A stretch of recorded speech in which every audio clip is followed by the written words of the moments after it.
कांग्रेस जनों से निषाद राज जयंती की हार्दिक हार्दिक शुभकामनाएं। जैसा कि अभी हमारे वरिष्ठ वक्ताओं ने आज बताया कि हम निषाद राज के वंशज हैं और उनकी बातों से, उनके उद्बोधन से आप लोग भी परिचित हो गए होंगे। मेरा ऐसा मानना है कि हम निषाद वंशी हैं। हो सकता है कालांतर में हमें अपने इतिहास की जानकारी न रही हो, लेकिन जैसे ही ये कहार महासंघ जैसे आज इस गंगा गिरिया के पावन धरती पर अपना कार्यक्रम आप सबके बीच में उपस्थित होकर रखा गया है, इसी प्रकार हम लोग पूरे मध्य प्रदेश में जगह जगह कोने कोने में जाकर अपने सामाजिक बंधुओं मातृशक्तियों से आह्वान भी करते हैं, मुलाकात भी करते हैं। और ये कहार महासंघ के बारे में मैं आपको बताना चाहता हूँ, ये संगठन गैर राजनीतिक संगठन है। गैर राजनीतिक का अर्थ यह होता है कि ना हम किसी राजनीतिक पार्टियों के लिए काम करते हैं, ना उनके लिए वोट मांगते हैं और ना ही हम उनसे चंदा लेते हैं। यहाँ तक कि हम अपने समाज के बंधुओं से भी चंदा नहीं लेते। ये संगठन पूरे प्रदेश में एक ही मात्र उद्देश्य से काम कर रहा है कि समाज कैसे आगे बढ़े, समाज कैसे संगठित हो, समाज कैसे जागरूक हो और हमारी आने वाली पीढ़ी कैसे आगे बढ़े। हमारा संगठन निस्वार्थ भावना से समाज सेवा में लगा हुआ है।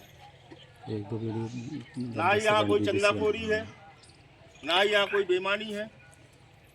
इस मंच से मैं बड़े ही गर्व से कह सकता हूँ कि हमारे राष्ट्रीय अध्यक्ष आदरणीय प्रकाश कहार जी, जो कि सुप्रीम कोर्ट में वरिष्ठ वकील के रूप में कार्य कर रहे हैं, उनके मार्गदर्शन पर पूरे देश में कहार महासंघ अपनी एक अलग पहचान बना चुका है और बना भी रहा है। क्योंकि मध्य प्रदेश में इसका दायित्व आदरणीय अजय जी, आदरणीय रामगोपाल जी और ऐसे हमारे हजारों कार्यकर्ता जिला स्तर पर, बूथ स्तर पर, ब्लॉक स्तर पर अपना अपना काम कर रहे हैं। इसी कड़ी में आज गंगा झिरिया स्थान पर यह कार्यक्रम रखा गया है और कार्यक्रम का जैसे कि मैंने पहले ही बताया तो उद्देश्य समाज सेवा है। और यहाँ पर उपस्थित सभी अपने सामाजिक बंधुओं से विनम्र अनुरोध है कि सभी लोग संगठित रहें। अलग अलग समाजों में जैसे कि हम भाई ने बताया कि बटे हुए हैं, कोई छोटा कोई बड़ा, कोई छोटा है ना कोई बड़ा है, और जो बड़ा है उसने क्या कर लिया, इसका उदाहरण आप लोग ढूंढ लो। अगर ये छोटे बड़े में बटे रहोगे तो ना तो अपना विकास कर पाओगे ना ही अगली पीढ़ी का। तो सभी लोग समान है, सभी के बीच में भाईचारा बने।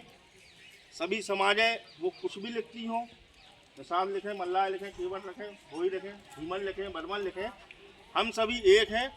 समानता के अधिकार से आपस में शादी संबंध, रोटी बेटी का संबंध स्थापित करें। संगठित का अर्थ ये है कि जब हम संगठित होंगे तो हमें छोटी मोटी तकलीफों में एक दूसरे का साथ मिलेगा। अगर बड़ी तकलीफ है तो संगठन आपके बीच में है, लेकिन अगर ग्रामीण स्तर की तकलीफ है तो आपका पड़ोसी ही आपका सहयोगी होगा। इस बात को आप लोग हमसे भली भांति समझ सकते हैं, क्योंकि कई वरिष्ठ लोग हैं, आपका अनुभव हम लोगों से ज़्यादा है। हमारा तो निवेदन है कि इन बातों को आज से गांठ बांध लें कि हमें संगठित रहना है। अगर हम संगठित नहीं हुए तो टूटे बिखरे और ऐसे ही दबे कुचले स्थिति में रहेंगे। फिर मान सम्मान की बात करना एक बेकार की बात है, एक नेतागिरी है कि हम कहें कि हमारा सम्मान नहीं है। सम्मान उनका होता है जो संघर्ष करते हैं। आप अगर संघर्ष नहीं करेंगे तो आगे नहीं बढ़ेंगे। किसी भी दिशा में हो, आप व्यापार करेंगे, अगर आप व्यापार में समय से दुकान नहीं खोलेंगे तो आपकी दुकान नहीं चलेगी। तो वैसे ही ये समाज है, समाज में अगर आप संगठित नहीं रहेंगे, एक दूसरे की ताकत नहीं बनेंगे, तो आप अपना विकास भूल जाइए। 77 सालों में इसके बहुत सारे उदाहरण हमारे सामने आए हैं। और ये कहार महासंघ का जो हम जिले में लाए हैं, क्योंकि मैं अमानन का रहने वाला हूँ, हमारा उद्देश्य है कि हमारे पन्ना जिला, कम से कम जहाँ मैं रह रहा हूँ, वहाँ के आसपास के बंधु संगठित होकर एक ताकत बन के निकले। व्यक्तिगत मेरा कोई स्वार्थ नहीं है। अगर किसी को लग रहा हो कि ये अमानगंज के हैं, ये आप अमानगंज के हैं या अमानगंज के लोग यहाँ के कार्यक्रम कर रहे हैं, तो हमारा ना हमको यहाँ चुनाव लड़ना है, सही बात है ना हमको कोई नेतागिरी करनी है। ये है कि अगर हम कुछ पढ़ लिख गए हैं और समाज के लिए कुछ समझ देना चाहते हैं, हम चाहते हैं कि समाज संगठित रहे, तो हम गलत हैं। समाज इकट्ठी हो जाए, हम अपने सही बात खुद की पूंजी से यह कार्यक्रम करते हैं। अभी हमने देखा, आपने बहुत सारी यहाँ पे सभी लोगों ने सहयोग किया। ये संगठन का विषय नहीं है। संगठन कभी भी किसी से 1 रुपये नहीं लेता है।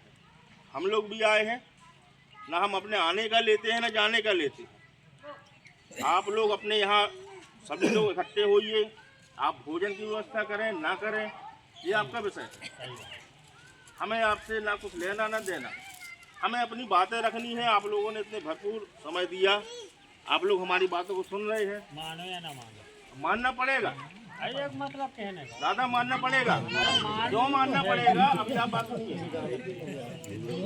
आपने जो बोला, आप इतने वरिष्ठ हैं, मैं आपका विरोध नहीं कर रहा हूँ, लेकिन हम लोग अपना समय देकर यहाँ आए हैं, तो क्यों आए? क्यों मध्य प्रदेश में घूमते हैं? कई लोग मूर्ख होते, मानो या ना मानो। मैं किसी को कुछ नहीं कह रहा हूँ, मैं ये कह रहा हूँ कि जो नहीं सुनेगा उनको भी सुनना पड़ेगा।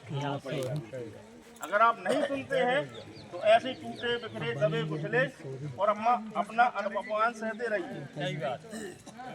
आज हमारे पूर्वजों की बात करें, निषाद बंसी है, हमारे अध्यक्ष महोदय ने बताया कि हमारे यहाँ से प्रतापी राजा